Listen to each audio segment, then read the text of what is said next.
सबसे ज्यादा जन्म स्थान के साथ अगर किसी के साथ भेदभाव हुआ है तो दो लोगों के साथ। एक पूर्वोत्तर राज्य में असम, मेघालय, मिजोरम, त्रिपुरा, अरुणाचल प्रदेश के लोगों को यहाँ के लोग जानते हैं चाइनीज कह के बुलाने लगा। कितना गलत बात है।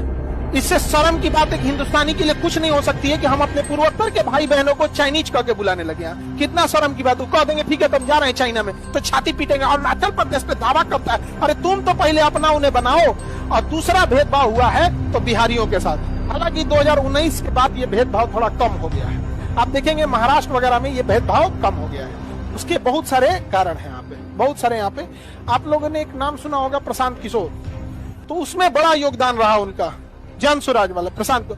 जब वो महाराष्ट्र इलेक्शन में, उनका तो काम ही था नीतिकार करना, तो महाराष्ट्र इलेक्शन में जब वो थे 2019 के टाइम पे, तो जब वो चुनाव का रणनीति बनाए, चुनाव वगैरह वो लोग जिस पार्टी से थे उनको जिता दिए, तो पार्टी कोई भी जीतने में पूछेगी आप क्या चाहते हैं, तो जब उनसे पूछा गया था कि आप क्या चाहते हैं, तो उन्होंने बोला था कि हमरा आप पैसा वैसा मत दीजिए यहाँ पे, लेकिन जो बिहारी मजदूरी करने आएगा उनको बिहारी कह के मारिएगा नहीं, यही मेरा फीस है। अभी देखिएगा इसके बाद ये बहुत चीज कम हो गया। हुआ है कि नहीं हुआ यहाँ पे? तो किसी का अगर अच्छा योगदान है तो उसकी सराहना भी करनी चाहिए, वरना लोग अच्छा काम करना छोड़